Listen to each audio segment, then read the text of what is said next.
नमस्कार, मी धैर्यशील मिलगे आपल्या दुर्गवेडा धैर्यशील या चॅनलमध्ये आपलं स्वागत करतो. आजचा विषय असा आहे की मुसलमान लव जिहाद का करतात, की खरंच बाबा त्यांच्या धर्मामध्ये मुलींची संख्या कमी आहे का, की त्यांची लग्न होत नाहीत म्हणून ते आपल्या मुली पळवून नेतात, धर्मांतरण करतात आणि त्यांच्यावर प्रोजोत्पादन करतात, की कशासाठी चाललं आहे काय नेमके त्यांच्या धर्मामध्ये मुली नाही म्हणून करतायत की की त्यामुळे खरंच काही कारण आहे. तर तेच मी आज तुम्हाला व्हिडिओच्या माध्यमातून समजून सांगणार आहे. आजच्या घडीला जर बघितलं तर त्यांच्या धर्माचं जे लैंगिक गुणोत्तर आहे, म्हणजे स्त्री पुरुष लैंगिक गुणोत्तर जे आहे, तर एका मुस्लिम मुलाने 2-2 अथवा 3-3 मुस्लिम मुलींशी जरी लग्न केली तरीसुद्धा त्यांना मुली कमी पडणार नाहीत. कारण ते तुम्हाला माहितीच आहे, असतात त्यांना 3 बायका आणि प्रत्येक बायकोला 5-5, 6-6 मुलं मुली काय असेल ते त्यांचं ठरलेलंच असतं. त्यामुळे लैंगिक गुणोत्तर त्यांचं चांगलं आहे, तरीसुद्धा ते आपल्या मुली का पळवत आहेत हा प्रश्न तुम्हाला भेडसावत असेल. जसा मला भेडसावला तसा तुम्हालाही भेडसावत असेल. आज त्याच प्रश्नाचं उत्तर देणार आहे.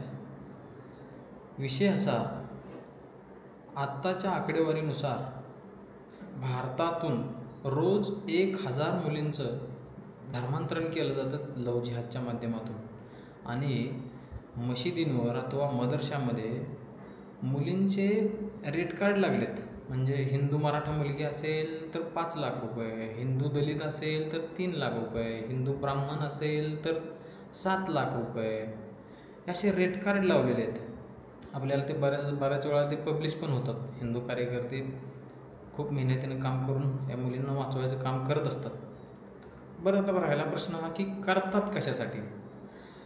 तर दरवर्षी 1000 मुलींचं धर्मांतरण केलं जातं लव जिहादच्या माध्यमातून. म्हणजे 1000 हिंदू मुलं बिना लग्नाची राहतात. आणि यामध्ये सगळ्यात महत्त्वाचा इम्पॅक्ट कशावर पडत असेल तर तो लोकसंख्येवर पडतो.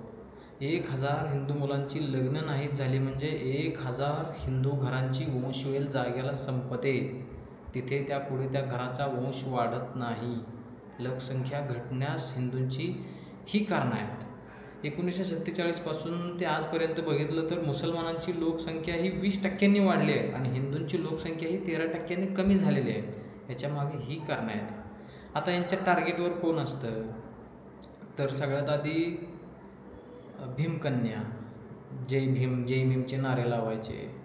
दुसरा मुद्दा असतो सेक्युलर म्हणजे सर्व धर्म संभाव मानतात, हे सगळे धर्म सारखेच असतात. ह्या अशा विचाराचे ज्या हिंदू मुली असतात, अशा विचाराची जी हिंदू घरं असतात, त्या घरातल्या मुली ह्या जिहाद्यांच्या टार्गेटवर असतात. दुसरा विषय, लोकसंख्या कमी करणं हाच एकमेव उद्देश आहे का तर नाही. हिंदूंना अशी भीती घालायची, असं म्हणजे एक स्लो पॉयझनचं काम आहे की आम्ही तुमच्या मुली पळवून नेतो आहे, त्यांच्यावर आम्ही लेकरं बाळं हळजतो आहे, तरीसुद्धा तुम्ही आमचं काही वाकडं करू शकत नाही.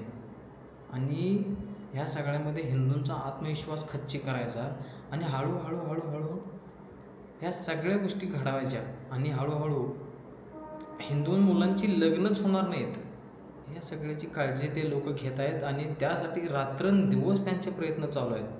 अक्षरशः हिंदू कार्यकर्त्यांवर म्हणजे आमच्याकडे डाटा येत असतो की बाबा हे मॅरेज रजिस्ट्रीत असं होणार आहे. मग आम्ही ज्यावेळी त्या मुलींच्या घरच्यांची गाठ घेतो आणि म्हणतो की तुमच्या मुलींचं हे असं लग्न ठरलं आहे, तर तुम्हाला काय याच्याबद्दल माहिती आहे का. ते म्हणतात आम्हाला काहीच माहीत नाही.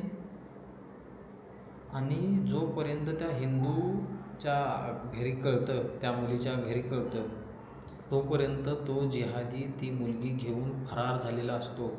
आणि फरार झालेला असतो तो कुठं जातो, डायरेक्ट नेपाळ, बांगलादेश. आपल्याला सापडतच नाही तो. जर आपल्याला भारतात सापडला तर तो सापडू शकतो, पण शक्यतो नाही सापडत. कारण आपल्याला असं वाटतं की बाबा मुसलमान याला साथ देत नसतील, पण तसं नाही आहे. एक मुसलमान गुन्हा करत असतो तर 100 मुसलमान त्याला गपचूप बसून समर्थन देत असतात. म्हणून काय केलं पाहिजे, आपण कुटुंब प्रबोधन केलं पाहिजे. आपल्या मुलींना सांगितलं पाहिजे की तुझी एकही मुस्लिम मैत्रीण तुझ्या संपर्कात आली नाही पाहिजे. मुस्लिम मुलीशी मैत्रीच नाही पाहिजे तुझी. हा पहिला मुद्दा आहे. कारण त्या मुली काय करतात, त्यांच्या भावाशी, त्यांच्या मित्राशी या मुलींची गाठभेट घालून देतात आणि हळूहळू इथून हे कनेक्शन चालू होतं. दुसरा मुद्दा, आपल्या घरात या विषयावर चर्चा पाहिजे.